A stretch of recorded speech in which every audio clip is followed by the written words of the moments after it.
Should I call you Chris, McNeil, or Reflog? What do you answer to? Any or all. So would you do it again? Absolutely not. Yeah, Grossi's blocked me. Mary Kay Cabot blocked me a long time ago.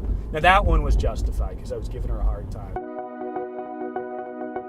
Twitter is part of the reason why we're here today doing this Driving Cleveland episode because, as you may remember, we did a Twitter poll asking our followers and fans of the show who they wanted to see on the series.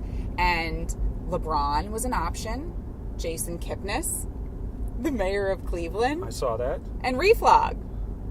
And you didn't win, but you came awfully close. It was a good, solid second. You were giving LBJ a run for his money. That's true. That's true. The power of Twitter trolls. Because anybody in their right mind would not actually want me in this car. They would want, obviously, LeBron or Jason Kipnis or the mayor of Cleveland. But the power of Twitter, here I am. Was your Twitter handle always Reflog? It was. _18. And you know what that is, right?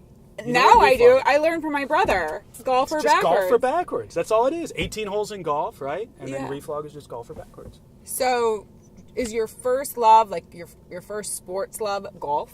Yeah. Well, I loved football as a kid, but I wasn't very good at football as a kid. So, I played all the sports. I played football. I played baseball. I played basketball. But then when I started playing golf, I played it about in middle school is where I kind of took it up, right around there.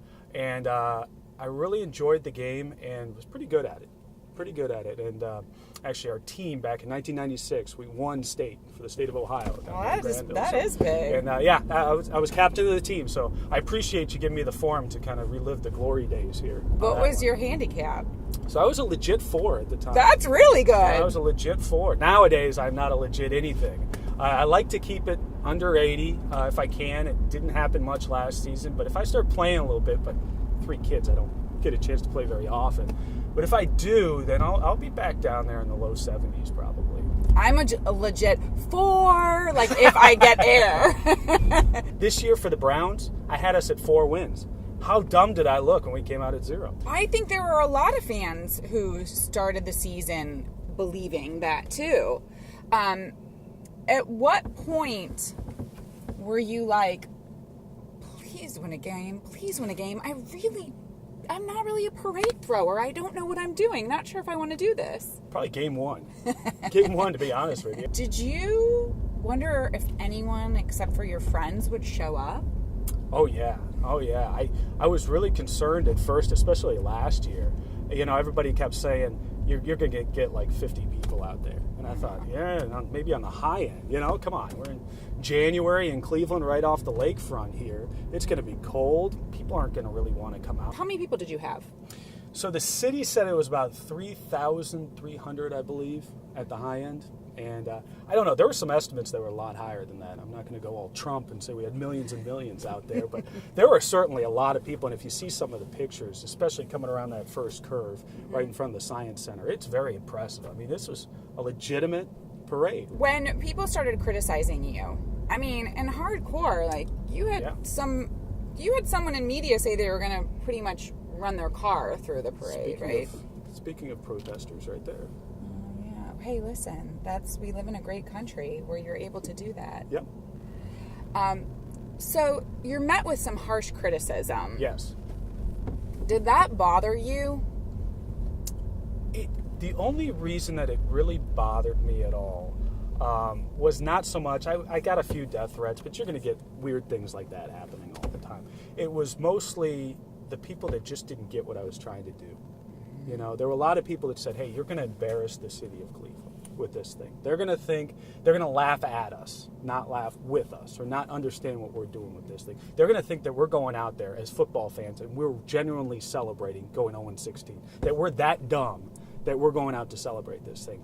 And so what I had to do was get that point across that that's not what this is about. This is tongue-in-cheek. You know, this is all nuance. This is sarcasm. This is the social media world that we live in these days, where everything's kind of ironic or got that twist to it. And that's what this thing was.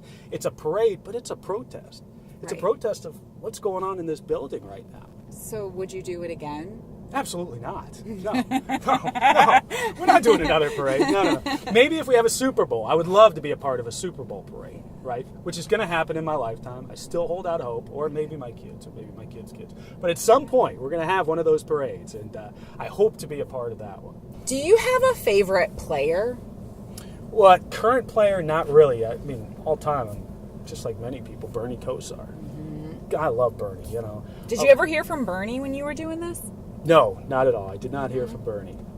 Tried to reach out to him a little, but no. I tell you a good story though. It's hard to get a hold of him, so that might be it. So I was in beautiful Nashport, Ohio, which is in the middle of nowhere. It's kind of close to where Longaberger's at, right? Yeah. And Bernie used to go out with Tammy Longaberger back in the day. I was at a gas station, and I was turned around, and all of a sudden I hear behind me, "Yeah, the Gladiators," and I'm like, I look up, I go, "Oh my God. That's Bernie Kosar behind me. That's Bernie Kosar." I started shaking. Yeah. I turn around, and sure as heck, it was Bernie Kosar behind me. And you knew by the voice. I knew by the voice. I absolutely knew exactly by the voice. And I walked up to him, and I said, "Bernie, I was at the game in '86. I was at the game where you took the gas to no hit." And he goes, "Best late hit I ever took, kid." And he walked out. Do you really love Dave Matthews or not? I do. This is so great. Because this is so great. I was talking to my brother, who's a big fan of yours too, and I said, "I think I'm going to play some Dave Matthews." He goes, "But does he really like him, or is he just being sarcastic?" I go, "I think he really thinks it's one of the greatest bands." So, Aren't they? Aren't they? They're the best band of the '90s. Do you not agree with that? Punching the boss of a sweet tooth, tortured by weight loss program, cutting the corners of loose end, cut, from the fence, good not to offend, cut, take these chances. It's a great song. Place them in a box until what does this song even mean? It doesn't matter. Lights down, you up and die. Hey! If you want to learn more about this Maybach we just drove, click on the link.